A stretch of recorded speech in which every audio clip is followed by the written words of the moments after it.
Assalamualaikum warahmatullahi wabarakatuh. Halo anak-anak pintar, jumpa lagi dengan Pak Warta di video pembelajaran secara online. Bagaimana? Sudah siap untuk belajar? Sebelum itu, mari kita berdoa terlebih dahulu menurut agama dan kepercayaan masing-masing. Berdoa disilahkan.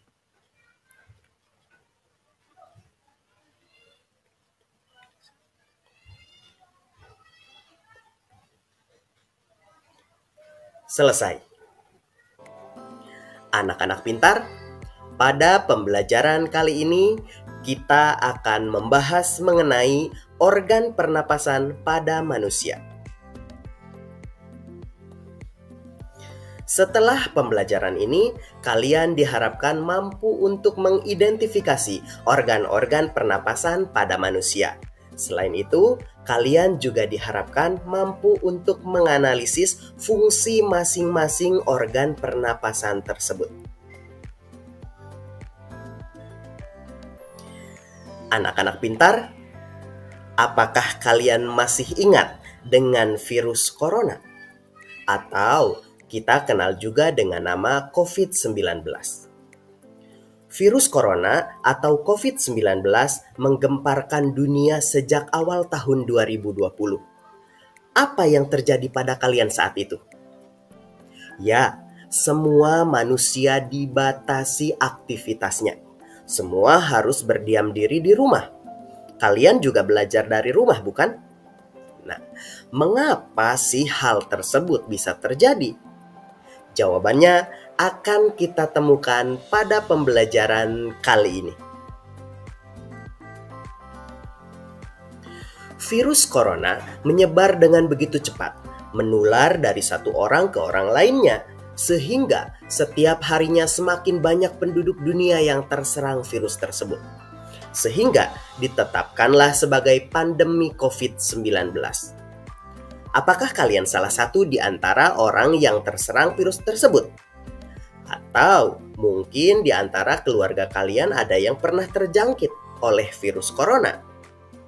Nah, yang jadi pertanyaan adalah bagaimana virus corona tersebut bisa menjadi pembunuh paling menakutkan di dunia saat itu? Bagaimana cara virus tersebut bisa masuk ke dalam tubuh manusia? Sebelum itu, mari kita identifikasi bersama seperti apakah situasi atau kondisi sebelum adanya pandemi COVID-19 atau wabah corona. Dunia saat itu seperti apakah? Silahkan kalian simak pada ilustrasi berikut ini.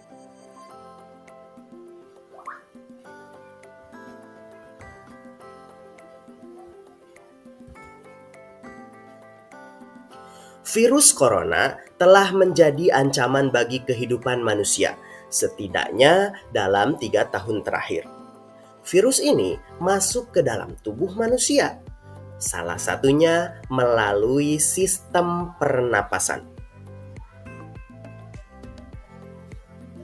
Virus yang ukurannya sangat kecil masuk bersama udara saat kita bernapas, sehingga muncul beberapa reaksi tubuh terhadap virus tersebut, seperti hidung tersumbat, meler, anosmia atau hilangnya penciuman, kemudian batuk kering, nyeri tenggorokan, gatal tenggorokan, ketika sampai di paru-paru bisa menyebabkan sesak napas, kemudian nyeri pada dada, kelelahan hingga kematian.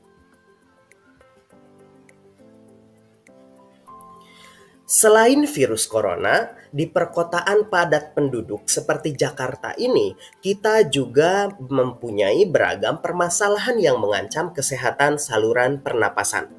Salah satunya adalah polusi udara. Mungkin di antara kalian ada yang pernah mendengar, akhir-akhir ini kita digemparkan dengan berita mengenai buruknya kualitas udara di Jakarta. Bahkan salah satu portal berita online mengatakan bahwa di tanggal 20 Agustus 2023 kualitas udara Jakarta paling buruk di dunia. hingga pemerintah Provinsi DKI Jakarta kembali mengambil kebijakan untuk melaksanakan work from home atau bekerja dari rumah bagi sebagian pegawai di lingkungan DKI Jakarta dari mulai tanggal 21 Agustus 2023. Nah, pada saat kalian berangkat ke sekolah, kalian juga pasti melihat beragam sumber polusi udara seperti asap kendaraan bermotor, asap dari pabrik, atau bahkan asap rokok. Secara tidak sadar, asap tersebut juga terhirup oleh kalian dan masuk bersama udara ke dalam organ pernapasan, sehingga bisa menimbulkan beragam gangguan pada sistem pernapasan. Salah satunya adalah infeksi saluran pernapasan atau ISPA, seperti yang saat ini sedang ramai diperbincangkan di kalangan masyarakat. Nah, anak-anak pintar, setelah kalian menyimak permasalahan yang ada pada kedua ilustrasi tadi, sekarang saatnya kalian untuk berdiskusi. Silahkan kalian diskusikan dengan kelompok masing-masing. Selain kedua permasalahan yang tadi dikemukakan, hal-hal apa saja yang bisa mengganggu sistem pernapasan kalian? Jika ada pertanyaan, silahkan kalian bisa sampaikan kepada guru kalian masing-masing. Selamat berdiskusi. Anak-anak pintar, apa yang kalian rasakan saat menghirup udara di pagi hari? Terasa segar ya? Apalagi jika kita berada di lingkungan yang masih asri atau banyak pohon-pohon di sekitarnya. Sebenarnya, gas apakah yang kalian hirup itu? Ada yang tahu? Ya, betul sekali. Saat kita bernapas, artinya kita sedang menghirup oksigen dan mengeluarkan karbon dioksida dari dalam tubuh. Siapa yang tahu dari mana oksigen tersebut masuk ke dalam tubuh? Great. Oksigen masuk melalui lubang hidung. Setelah itu, bagaimana perjalanan selanjutnya dari oksigen tersebut? Mari kita lihat pada gambar organ pernapasan berikut ini.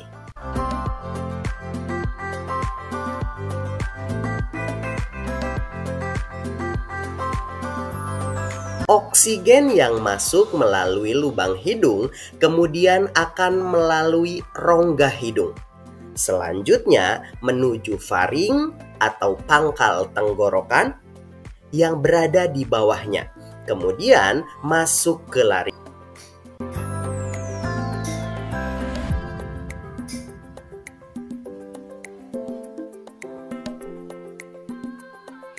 Kemudian menuju batang tenggorokan yang ada di leher kita, lalu masuk pada saluran yang bercabang ini, yang dinamakan bronkus. Dari bronkus tersebut, kemudian disalurkan oleh bronkiolus. Dan hingga akhirnya sampai di paru-paru. Di dalam paru-paru, terdapat bagian yang menyerupai gelembung-gelembung yang ada di ujung bronkiolus. Bagian ini dinamakan sebagai alveoli atau disebut juga alveolus.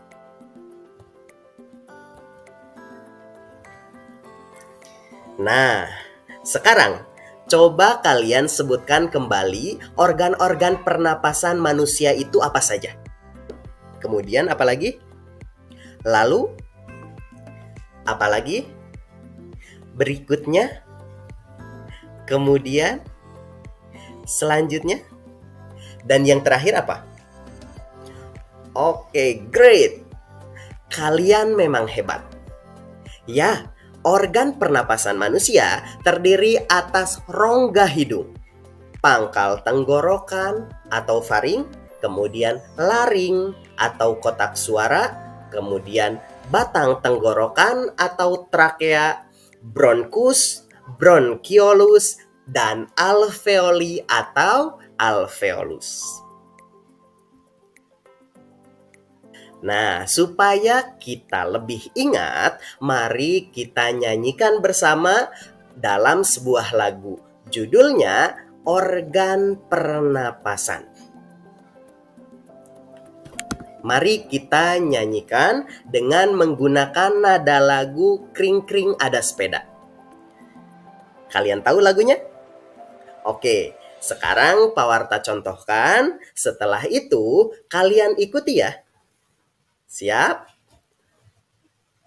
1, 2, 3. Yuk kawan pelajari organ pernapasanmu. Hidung, faring, dan laring, trakea juga bronkus. Di bronkus ada cabang, namanya bronkiolus.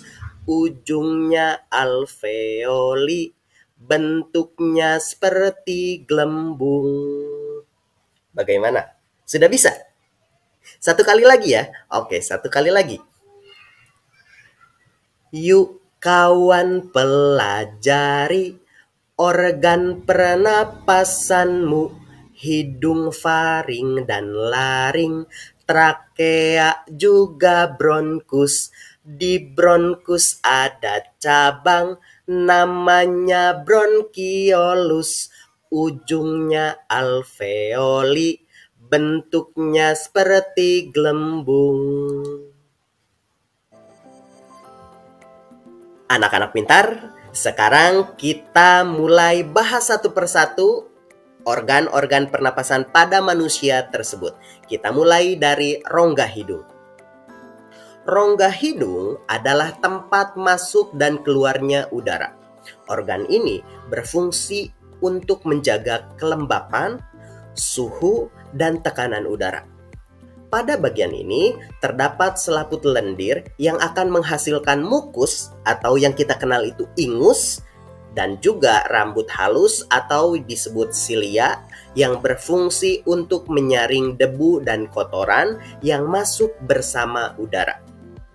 Kotoran tersebut selanjutnya diikat oleh mukus atau ingus tadi dan mengendap menjadi kotoran hidung. Organ pernapasan yang selanjutnya adalah pangkal tenggorokan atau faring. Faring merupakan organ pernapasan yang letaknya setelah rongga hidung dan terhubung langsung dengan rongga mulut. Organ ini berfungsi sebagai penyalur udara dari hidung dan juga dari mulut pada saat menarik nafas menggunakan mulut. Di bawah faring terdapat laring yang merupakan saluran pernapasan penghubung udara menuju trakea. Fungsi utama laring ini adalah melindungi organ pernapasan yang ada di bawahnya dari makanan atau benda asing yang masuk ke saluran pernapasan.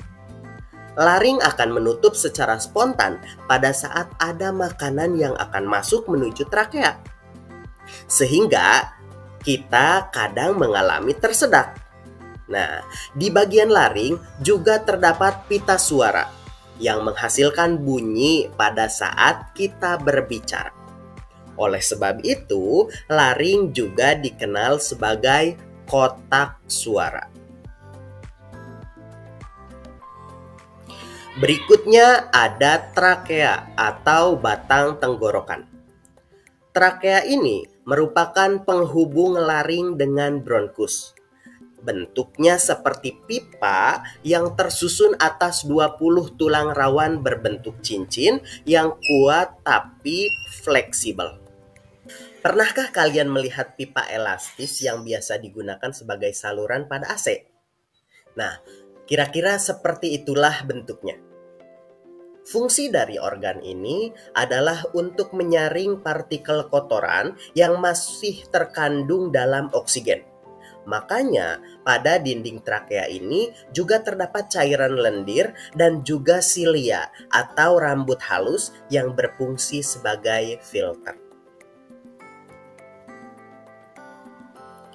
Di bagian bawah trakea terdapat 2 cabang yang menghubungkannya dengan paru-paru bagian kiri dan bagian kanan. Percabangan ini disebut sebagai bronkus atau cabang batang tenggorokan. Bagian ini berfungsi sebagai saluran udara ke paru-paru. Selain itu, bronkus juga berfungsi untuk menjaga terjadinya infeksi paru-paru. Oleh karena itu, di bagian bronkus ini terdapat selaput lendir yang bisa memerangkap bakteri dan virus sebelum masuk ke paru-paru. Dari bronkus, ada lagi cabang-cabang kecil yang lebih sempit. Bagian ini disebut sebagai bronkiolus. Bentuknya menyerupai ranting pohon. Penghubung antara bronkus dengan alveoli atau alveolus. Fungsi dari bronkus ini adalah untuk mengalirkan udara menuju alveoli. Selain itu, bronkus juga berfungsi untuk mengontrol udara yang masuk atau yang keluar dari paru-paru.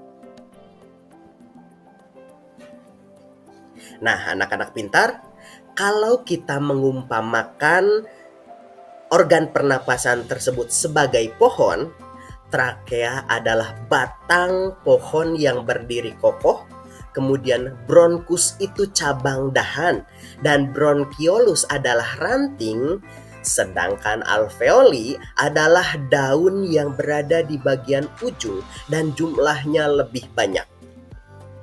Alveoli atau kita sebut juga sebagai alveolus berbentuk kantong udara dengan dinding tipis dan menopang jaringan-jaringan kapiler, yaitu saluran halus yang berisi darah. Alveoli ini sebagai tempat terjadinya pertukaran antara oksigen dengan karbon dioksida. Oksigen yang dibawa dari luar akan diikat oleh darah dan disalurkan ke seluruh tubuh, sedangkan karbon dioksida akan didorong keluar pada saat kita menghembuskan napas. Nah, anak-anak pintar, apakah kalian sudah paham seperti apa proses jalannya oksigen pada sistem pernapasan? Dari mulai oksigen tersebut dihirup, hingga terjadi pertukaran oksigen di paru-paru dan kemudian dihembuskan lagi dalam bentuk karbon dioksida.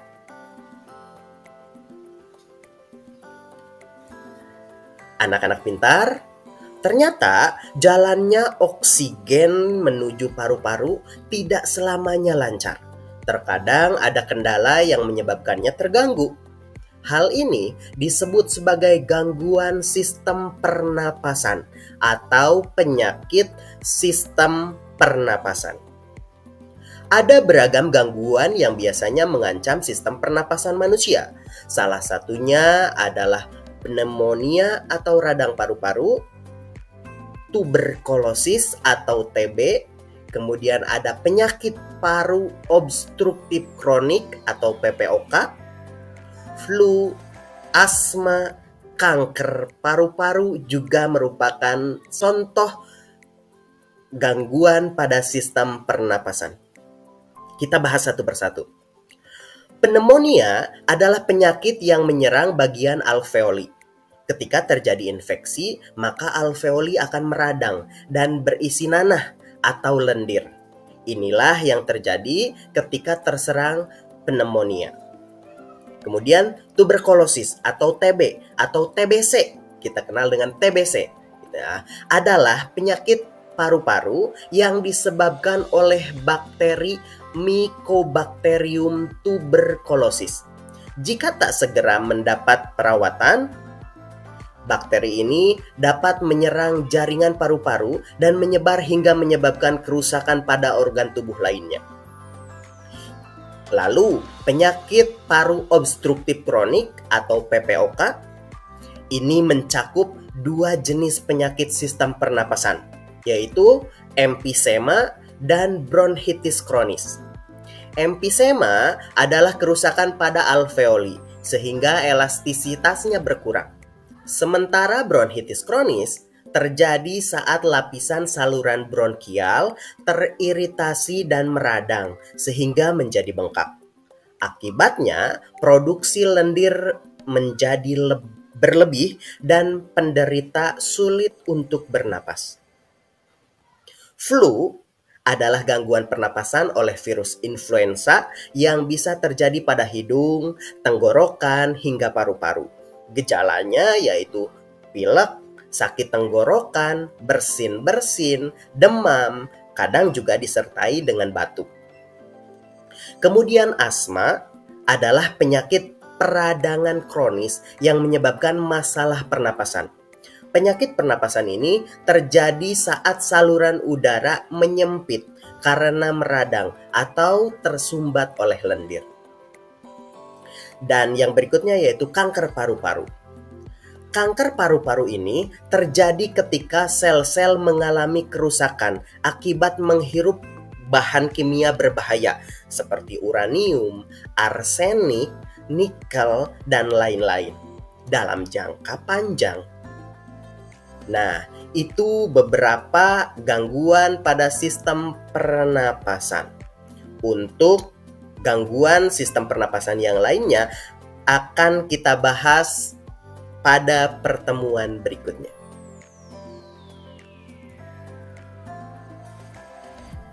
Sekarang, silahkan kalian diskusikan dengan kelompok masing-masing jawaban dari permasalahan yang muncul di awal tadi, yaitu bagaimana proses yang dilalui oleh virus corona serta bahan-bahan berbahaya lainnya sehingga mengganggu pernapasan. Kemudian kalian berikan juga solusi untuk mengurangi atau mencegah terjadinya gangguan pada sistem pernapasan tersebut. Anak-anak pintar, demikian pembahasan kita kali ini. Semoga apa yang dibahas bermanfaat bagi kita semua. Terima kasih sudah menyimak video Pawarta. Wassalamualaikum warahmatullahi wabarakatuh. Sampai jumpa.